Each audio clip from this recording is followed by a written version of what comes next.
Chuka barely had time to stand when armed security burst into the dining room. Nkem didn't flinch. She stood tall as they dragged him out, screaming her name like a man betrayed. He looked back at her, eyes wild, voice shaking. "You set me up.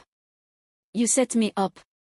She came close and she whispered coldly, "No, Chuka.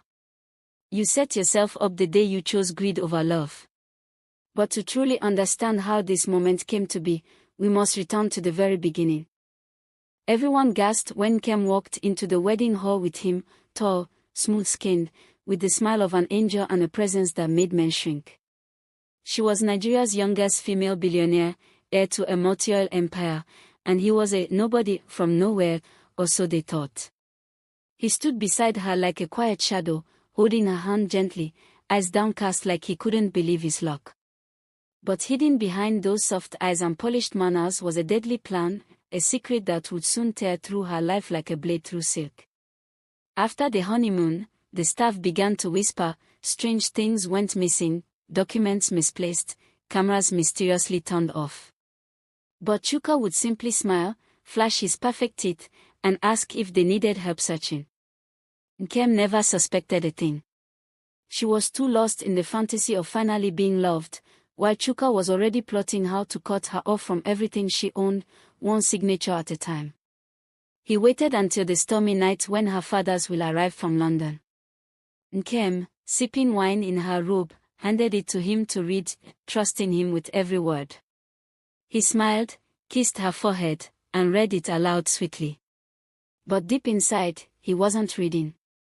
He was scanning for the next key to unlock her empire, and he found it, the clause that said, in the event of marriage, all assets must pass through joint signature. 3 weeks later, Nkem noticed her company account balance had reduced by over 700 million Nigerian nairas. She frowned but brushed it off. Business transfers, she thought. But it wasn't business. It was Chuka.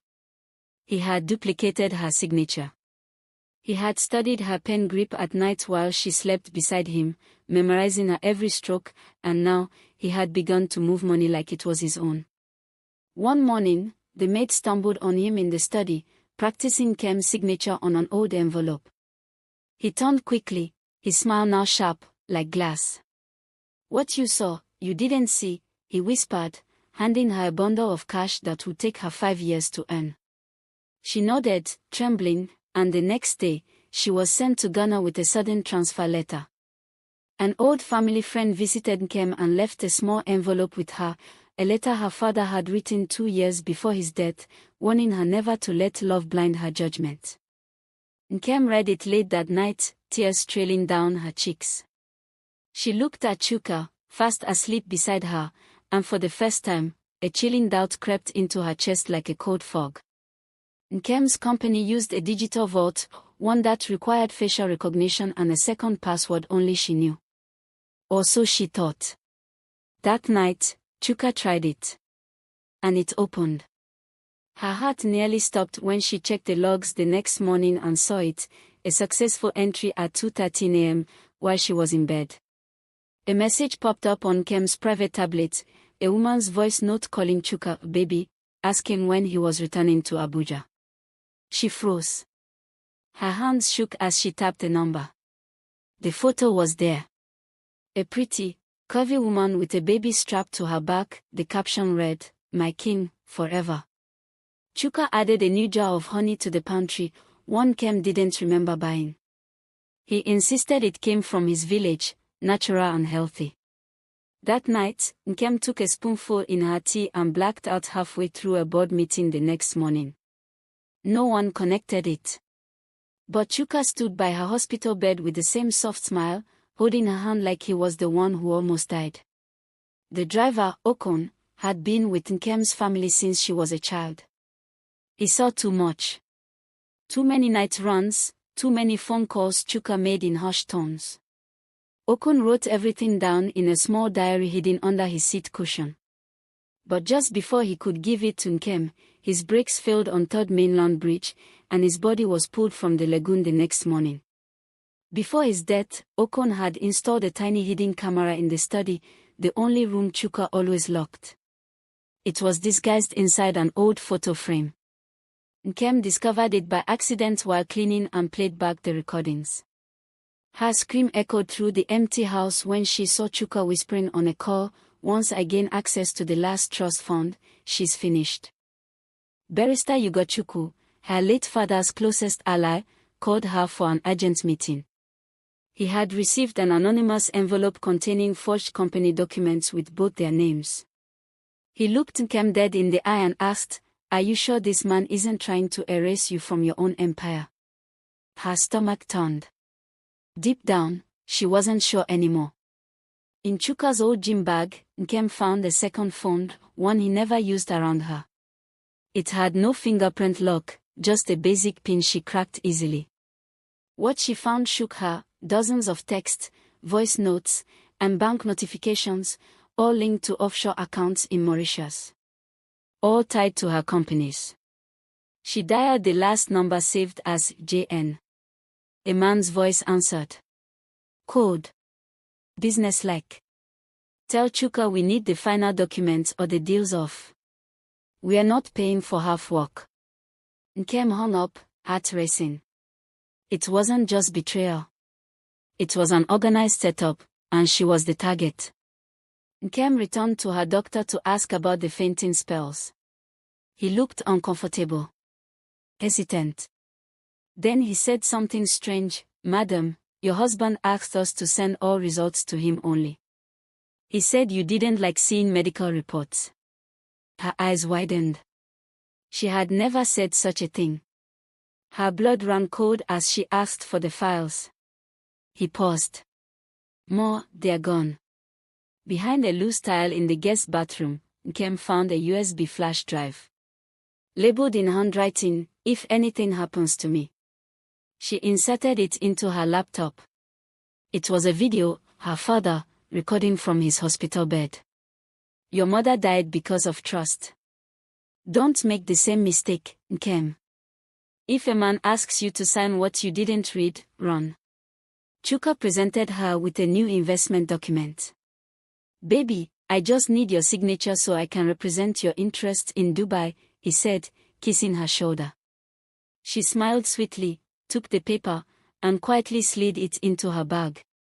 That night, she faxed it to Barrister Ugochukwu, who called her an hour later screaming, "This is a full asset transfer.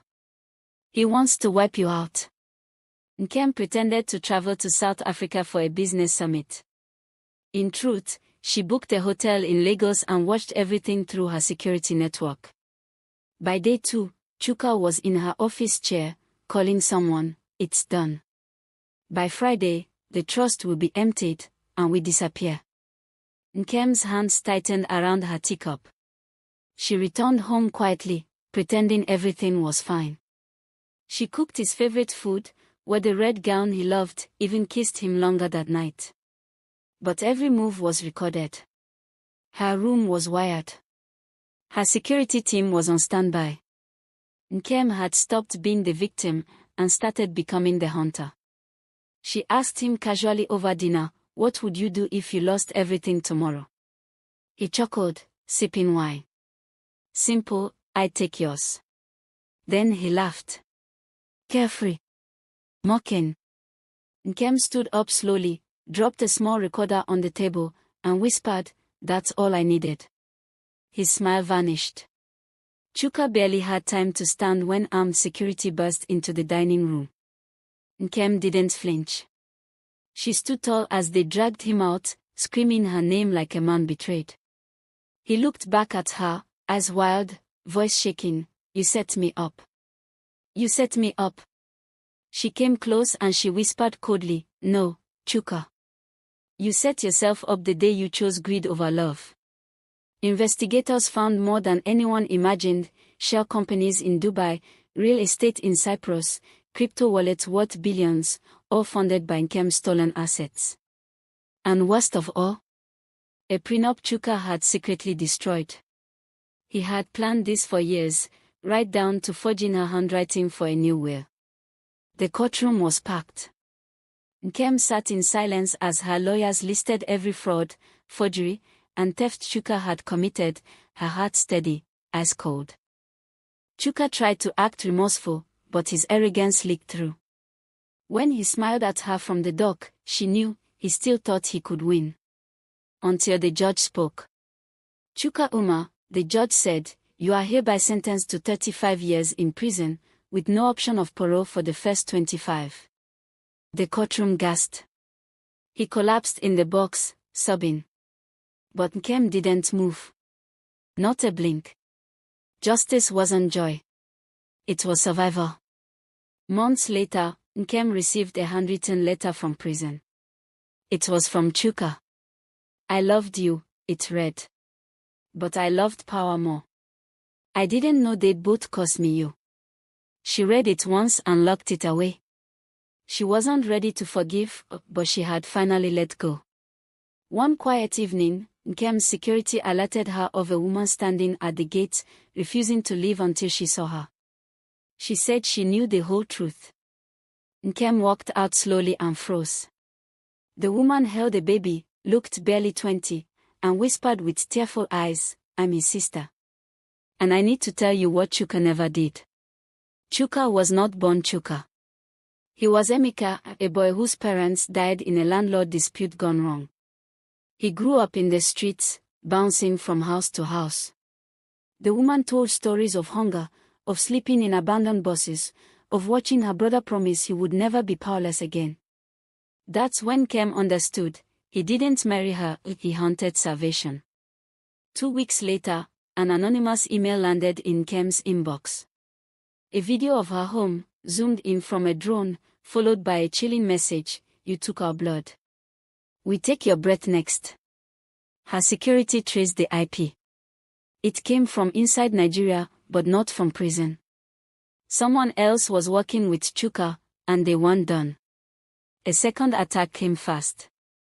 Her accountant was poisoned during lunch with forged wine, and one of her lawyers vanished in Benin on his way to deliver case files.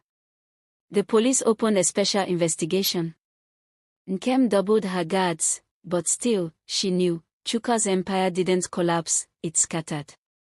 And some pieces were still in motion. Late one night, the Ghanaian maid returned. She had been off the radar for months, hiding under a new identity, afraid for her life. She handed Nkem a second flash drive and said, "He made me record everything. There's more. Not just about you.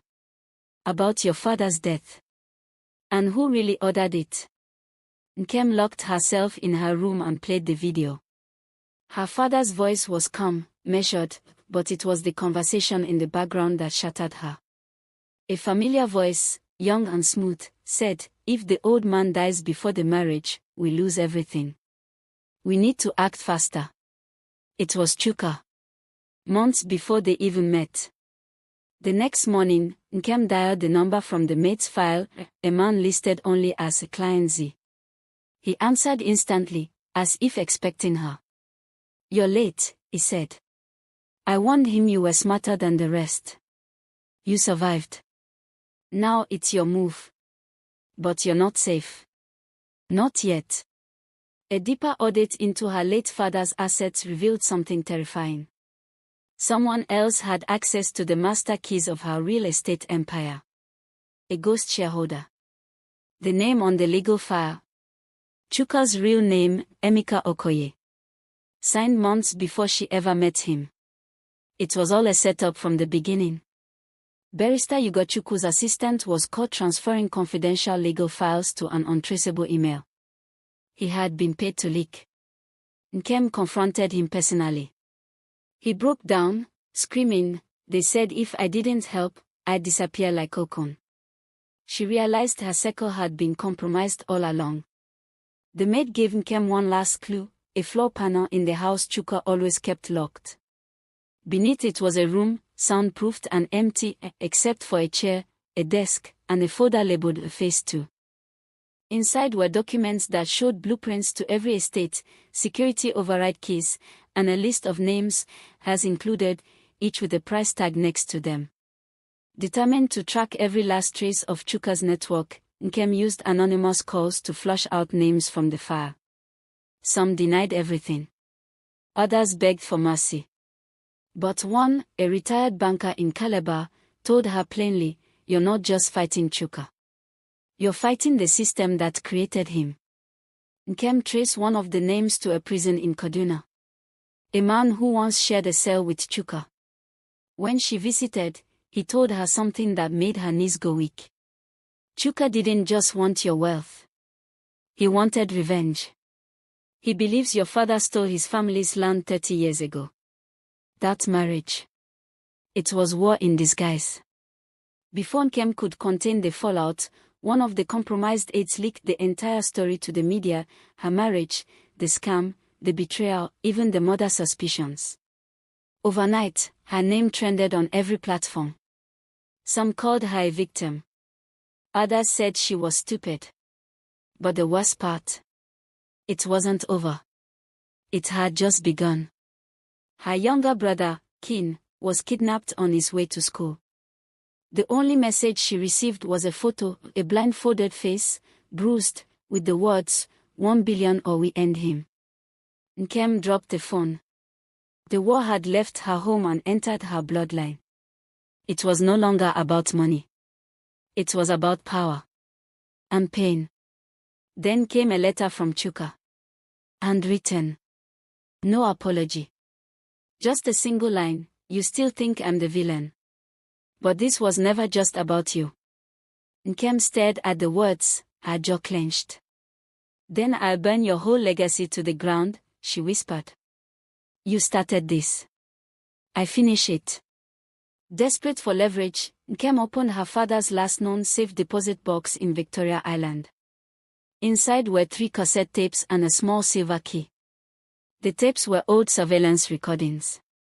And one of them captured a secret meeting between her father and Chuka's uncle, the man who first introduced them.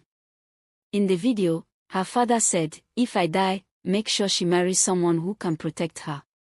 The uncle replied, "Don't worry. I know just the man." Nkem's chest tightened. It wasn't a random meeting. Her father trusted Chuka's family. But something went terribly wrong, and now that trust had killed him. Back in prison, Chuka faked chest pain to get moved to the hospital wing. 2 days later, the prison van carrying him was attacked. Guards injured. Chuka vanished. The news hit headlines like wildfire. The man who betrayed a billionaire bride was now Nigeria's most wanted fugitive. And he had nothing left to lose. Her brother's kidnappers called again. This time, the demand had changed: no money. Just sign over the Lekki estate. Or the boy dies. Nkem sent a fake document with a tracker embedded in the file. As the email was opened, her cyber team traced the location, a warehouse in Badagry. With tactical precision, her hired ex-military security raided the warehouse. Gunshots rang out. 2 kidnappers escaped, one was caught, and Keen was rescued, weak but alive. But one thing was clear: these weren't ordinary criminals. They were trained, funded, and led by someone far more dangerous than Chuka alone. From the captured man's phone, Nkem retrieved photos of meetings, all blurred faces. Except one. A man she once called uncle. Her father's former business partner, Chief Asubike. He had vanished after the funeral. Now, she understood why. He was the puppet master all along, and Chuka. Just a pawn. That night, a package was dropped at her gate. Inside, a single gold bullet and a note that read, "You found me. Now lose me. Or next time, we don't miss." Nkem laughed bitterly. "He wants fear to cage me. But I give him war instead." She called Ugochukwu. "It's time. We take this to the federal level." Using connections in Abuja, Nkem gained access to sealed federal investigation files on Chief Asubike. The contents made her heart stop. The man had been laundering billions through real estate, and her father once testified against him secretly. His revenge. Steal the daughter, ruin her legacy, and erase the entire lineage. Chuka resurfaced in the most unexpected place, a church crusade in Enugu. Disguised as a blind prophet, he had built a small following under the name Prophet Elijah. Someone from the congregation sent a tip. Nkem watched the footage in disbelief. Even at his lowest, Chuka was still a master of illusion. She flew to Enugu. No police. Just her. Dressed in black. When Chuka saw her at the altar, he froze. The crowd fell silent. She stepped forward, voice cold. "This is the last time you wear a mask." She pulled out the original footage, his confession. "Say goodbye to freedom forever." Security forces stormed the building minutes after the confrontation. Chuka tried to flee through the back door, but was tasered mid-run. He screamed, not from pain, but from knowing it was Nkem who had orchestrated his fall. As he was dragged into the van, he yelled, "You'll never be safe. He's still out there." While Chuka was returned to solitary, Nkem's finance team uncovered a vast chain of ghost accounts linked to Chief Asubike, accounts once used to fund warlords and election rigging. But one name appeared again and again as an account beneficiary, NN Holdings. Nkem's initials. Someone was framing her. Interpol flagged her name. Her accounts were temporarily frozen. Her passport blacklisted. She was now a suspect in a billion-dollar laundering scheme she didn't commit. Chief Asubike had flipped the board. Nkem wasn't just being haunted, she was being erased legally. Her empire was crumbling beneath her feet. Just when all seemed lost, a former whistleblower from the Economic Crimes Bureau reached out. "I worked for Asubike once. I know where the black files are." He handed her a location, a private safe buried in a derelict cocoa plantation in Ondo State. "But you have to move fast. He'll know the moment you open it." Nkem arrived at the site at dawn, disguised and guarded. The safe was hidden beneath the concrete floor of an abandoned cottage. Inside, stacks of paper, audio tapes, wire receipts. Proof of payments to judges, journalists, and even past governors. And at the top, her father's name circled in red. That night, she leaked everything online, anonymously. Documents, audio clips, photos. The scandal broke the internet. Hashtags flooded Twitter. The media couldn't ignore it. Suddenly, the same government that haunted her now needed her safe. Senators began to distance themselves from Asubike. The tide was turning. With public rage boiling, authorities launched a national manhunt for Chief Asubike. His homes were raided. His passports flagged. His businesses frozen. He vanished without a trace. But before leaving, he left one final message, a video sent to Nkem's private line. "You think this is justice? It's just chapter 1. Nkem was called to testify before a federal Senate panel. She walked into the hall in a dark blue suit, flanked by armed protection, the nation's eyes upon her. She told everything, the marriage, the fraud, the murder, the betrayal. Some senators applauded. Others stared in silence. But none could deny her strength. One document from the Ondo files had a curious mark. A transfer of 3 billion Nigerian nairas, authorized by her late father. The recipient: Chief Asubike. Purpose: classified. Nkem froze. What if her father wasn't innocent either? What if Chuka's rage had been partly true? Her war for justice was now tangled with her own bloodline. She sat alone that night in her father's study, the lights dimmed, the files open before her. Truth had come, but not in the way she expected. Would she destroy Asubike and risk exposing her father's darkest secret? Or bury it all and walk away with her name cleared? Either way, someone's legacy would burn. Nkem called her mother's old best friend, a woman who had vanished from the family after the funeral. She arrived the next morning, shaking, clutching old photo albums. "Nkem," she said, "your father made enemies by playing both sides. That 3 billion Nigerian nairas wasn't a bribe. It was hush money. To cover a mistake he could never undo. The woman opened a sealed envelope. Inside were photos of a farm razed to the ground. Dead bodies. Children. And at the corner of one image, a young Emeka, barely 10. It was the land Azubike and Kem's father fought over. Her father had sent armed men to clear it out, not knowing it would end in blood. And Chuka's entire family had been among the casualties. Nkem vomited into the sink. The weight of her father's sins came crashing down. She understood now, Chuka hadn't just come for wealth.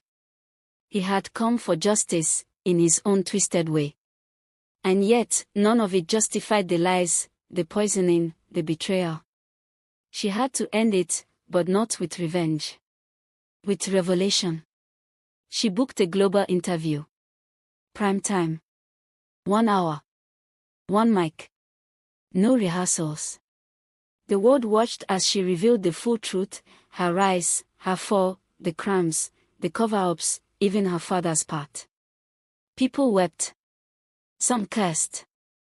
But by the end, no one could say she hid anything. And that's when the final storm began. The next morning, her Lekki estate was bombed. 1 wing collapsed. 3 staff injured. The message was clear, Azubike was still alive. And he was angry. But instead of hiding, Nkem held a press briefing outside the ruins. I am not afraid. I don't live in wealth. I live in truth now. And the truth cannot be killed. One of her security detail confessed under pressure he had been working for Azubike, feeding him locations and plans. Before he was taken away, he muttered, "You're next. He's already inside your circle." That night, Nkem couldn't sleep. Who else was leaking her life? She turned to the dark web, hiring a cyber ghost who called himself 404. Within days, he traced all recent data breaches to one person, her CFO. The woman Nkem trusted with payroll, taxes, and balance sheets had been laundering secrets to Azubike. And the final file she sent was labeled, "We revision draft 3. Nkem broke into her father's old law office, now closed down, and found a carbon copy of his original will. There was no mention of shared assets. No Chuka. No joint authority. It had been rewritten posthumously, fraudulently, under her nose. The real document proved she was the sole heir. The empire had always been hers alone. Interpol caught Chief Azubike hiding in Madagascar. He was extradited under high security and tried at the International Crimes Tribunal. He smacked through the first few hearings, until Nkem walked in with the original will, the plantation files, and Emeka's childhood photo. That day, his smack died. Chuka, back in maximum security, refused to speak. Not a word. Not to lawyers, not to press, not even to Nkem, who came one last time to face him. She looked through the glass and whispered, "You were a victim. Then you became a monster. But I survived you." He looked up, eyes hollow, and nodded once. Then turned away forever. Despite the truth coming out, powerful elites struck back. Nkem's board members resigned one by one. Investors pulled out. Her company's shares dipped to a historic low. Headlines screamed, "Heiress turns whistleblower, at what cost?" She had won justice. But now, she risked losing the empire she fought to protect. In a final blow, the federal government froze 3 of her estates, pending further review. The properties were quietly listed for auction. Nkem stood in front of the Lekki estate one last time and whispered, "Let it go." Her strength wasn't in land anymore. It was in legacy. The letter arrived from a rural orphanage in Benue. The child of Chuka's late cousin had been living there quietly, no records, no family, just a name, Ebuka. Nkem flew there in secret. The boy looked just like Chuka. Innocent. Scarred. "Will you take him?" the matron asked.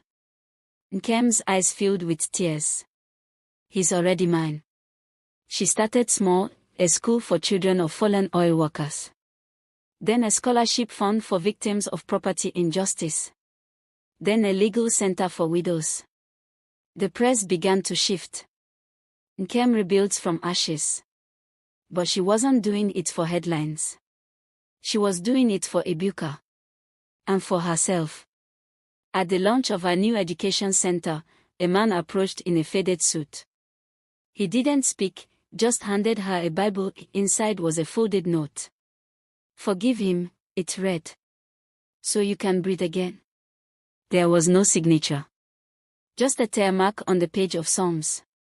That evening, Nkem returned to the prison. Chuka looked older, his hair graying, his posture hunched. This time, she didn't bring rage. She simply said, "Your son is safe." He looked up, stunned. One tear slid down his cheek. "You named him?" She nodded. "Ebuka. His name means God is great." A top publisher approached her with a proposal, a memoir, a film deal, global rights. She hesitated, telling her story would mean reopening old wounds. But then she thought of the thousands of women trapped in lies, bound by fear, silenced by shame. She signed the contract. Her story would become their mirror. 1 year later, the film premiered at an international festival. Titled "Signed in Blood," it became an instant sensation. Viewers around the world cried, cheered, and messaged her in thousands. Her inbox flooded with gratitude. The girl who once cried in silence had become a global voice. On the anniversary of her father's death, Nkem visited his grave alone. She placed a single sunflower on the marble and whispered, "You gave me wealth. But your secrets nearly destroyed me."